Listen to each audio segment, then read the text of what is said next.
Meghan cried eyes out.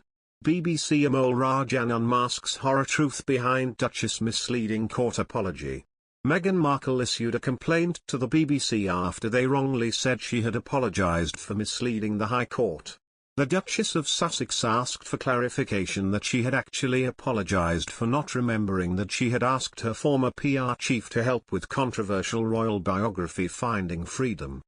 Prince Harry's wife had previously denied cooperating with the project, and the BBC had said she had no intention to mislead the court on this.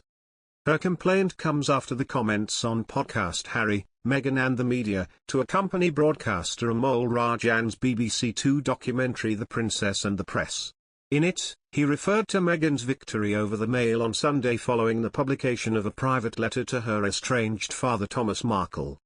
It was during that case that it emerged Meghan had failed to remember email exchanges with her communications secretary Jason Knauf in which they discussed briefing writers Scobie and Caroline Durand for their biography.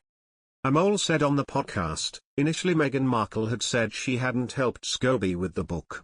She apologised for misleading the court on this. The BBC said in a statement to the Mirror, "We stated that the Duchess of Sussex apologised for misleading the court in her case against Associated Newspaper Group.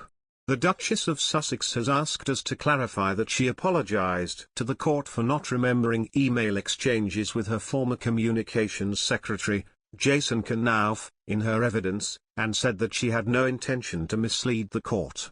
Last year, Mr. Knauf revealed that Meghan had allowed him to speak with the authors of Finding Freedom. His statement contradicted her previous denials of involvement in statements to the High Court.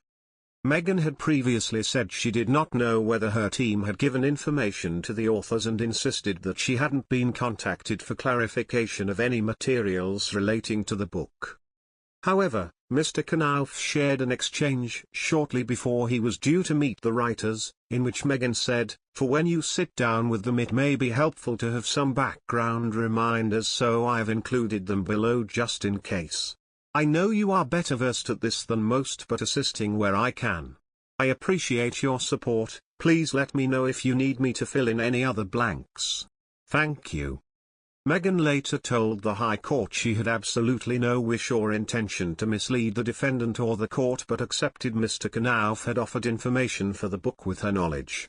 Prince Harry and Meghan Markle surprised the British public, and multiple royal relatives, apparently, by announcing in January 2020 that they intended to step back from their duties as senior members of the royal family. After many months of reflection and internal discussions, we have chosen to make a transition this year in starting to carve out a progressive new role within this institution, they wrote in an Instagram statement released on Wednesday. We intend to step back as senior members of the royal family and work to become financially independent, while continuing to fully support Her Majesty the Queen. It is with your encouragement, particularly over the last few years, that we feel prepared to make this adjustment.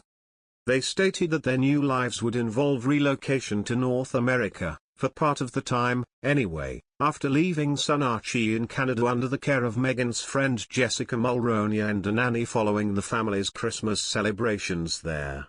We now plan to balance our time between the United Kingdom and North America, continuing to honour our duty to the Queen, the Commonwealth, and our patronages, they added. This geographic balance will enable us to raise our son with an appreciation for the royal tradition into which he was born, while also providing our family with the space to focus on the next chapter, including the launch of our new charitable entity.